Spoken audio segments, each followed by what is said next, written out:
Good morning, everyone. My name is John, and today is Palm Sunday here in New Zealand. Today is a day that we remember the triumphal entry of Jesus into Jerusalem. And we remember that today is the day that led to his time in Jerusalem in the Holy Week. We remember his crucifixion, and we remember his resurrection. So just wanted to share a brief message to you today, and to share about the significance of this time. I also wanted to just pose a thought for us to think about what everyone else was thinking during this time. When the King comes, what do we do? What should we do? What can we expect when the King comes?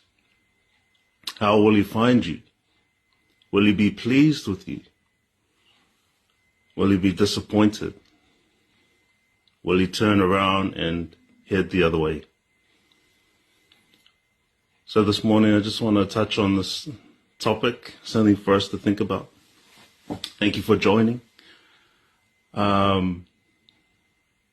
First of all, the triumphal entry is about anticipation, waiting, being excited because the King is coming.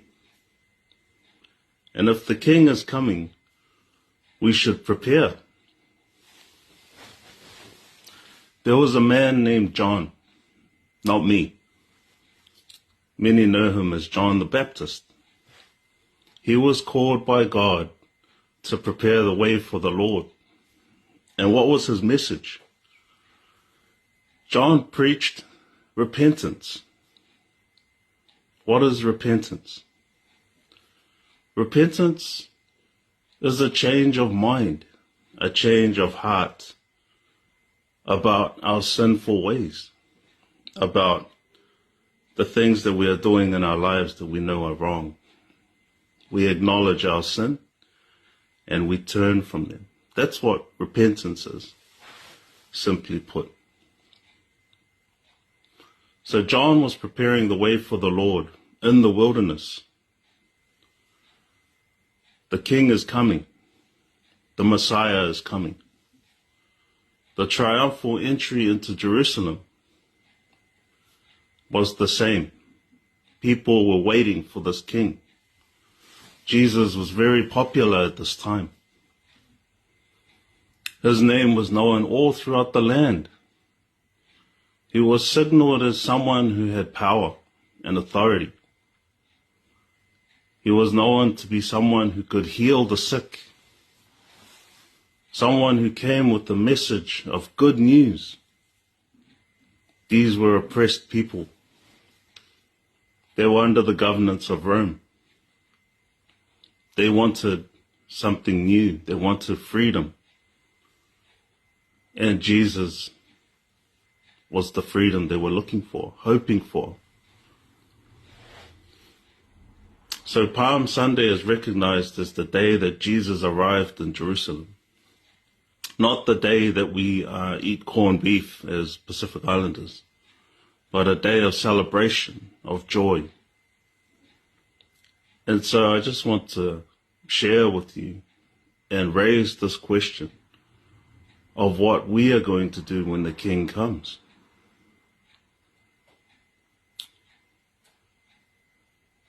We are living in anticipation of the arrival of the King.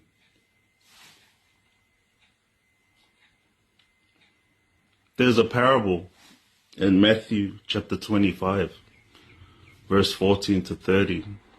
It's known as the parable of the talents, or the parable of the gold bags.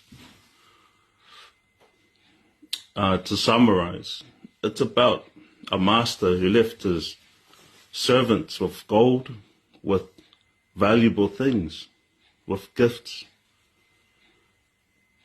And the master wanted his servants to go and use these things to prosper him, to increase what he already had. Basically, they all did different things with what was given to them. And one of the servants in particular, he didn't do anything. He went out and he buried his bag of gold, or his talents. And the master was very disappointed in the servant because he sat on what the master had given him. He didn't use it. He was complacent. And when the master returned, nothing was done with what was given. So the point of that story is that the master expects the servant to use what was given to them, to use it, to increase it, to grow it, to take care of it. And it's the same for us as servants of God, as people who are waiting for their king, to use what was given to us so that it can grow and flourish. And so by the time the king returns, he will be pleased with us and recognize us as good and faithful servants.